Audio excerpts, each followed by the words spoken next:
The sun's morning light was inching its way across the tiled floor.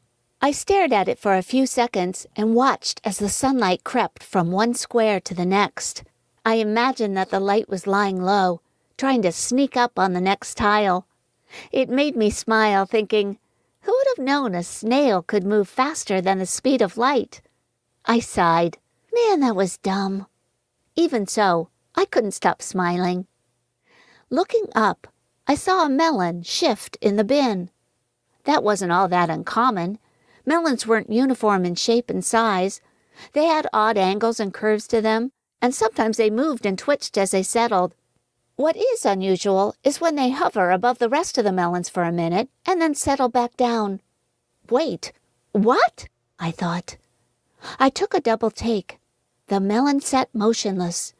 I kept watching, squinting to block out everything around me except that one melon. It remained still. I had relaxed and rested my head back on my knuckles when the melon hovered again. Raising up little by little, it bounced and jostled, tipping to one side, then the other. It moved across the bin as though it were being held up by a wire.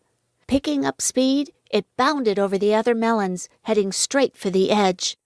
The great round fruit rotated, and I could see a tiny person-type thing holding it above its head. It was brick red and no taller than the melon it was trying to carry. Its spindly frame struggled and shuddered under the weight. The creature's oblong head framed a face scrunched with exertion. Adjusting its grip, a pair of bat-like wings fluttered to correct its balance. Toothpick legs wobbled as it took uneasy steps. Up and over the other melons they carried the thing. Reaching the edge of the bin, it climbed onto a brick ledge that jutted out from the wall. Taking a clumsy step forward, I kicked the broom out from under myself. My head bobbed, and I bit my tongue as I stumbled over the broom and worked to regain my balance. This flurry of activity drew the attention of the creature, and it froze in mid-step.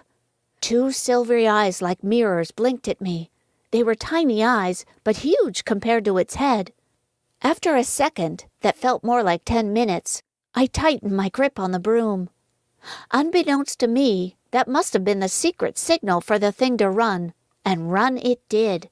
The little beastie blazed along the ledge, melon wobbling overhead. "Hey!" I cried. "Wait! You can't take that!" Swinging the broom around so the bristles were out in front of me, I took chase, jabbing at the melon thief as I ran. Only moments ago, it looked as though the creature was having trouble keeping its balance. Now it scurried along like a trained circus rat, toting the melon along the narrow ledge. It dodged around price markers and over power cords. I heard the melon's rough rind as it scraped up against the brickwork. Despite my best efforts, I was having a hard time keeping up with the pipsqueak. Glancing ahead, I saw an open window at the end of the ledge. "Oh, no you don't," I said under my breath. Keeping chase, I continued to jab at it with the broom. This critter was fast, and though I couldn't believe it, it was pulling away. I stretched my arm out as I swung the broom, just missing the little red thief several times. The bristles drug along the wall, racing up on the creature. It looked as though they'd finally hit, when a massive dark form stepped out from around the end of the aisle. I slammed into the fleshy obstruction hard and went tumbling backward. Losing my grip on the broom handle, I watched as it went sailing out in front of me in slow motion.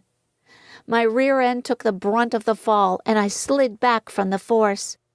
Looking up, a shadow loomed over me. Out of the corner of my eye, I saw the tiny red being glance back for a quick second, then jump out the window. I could have sworn it was smiling. A pair of dingy old sneakers were planted in front of me. Out of them stretched two huge legs, thick as tree trunks. Blinking, I stared at them for what felt like ages. All at once, shoelaces pulled and creaked as the feet moved towards me.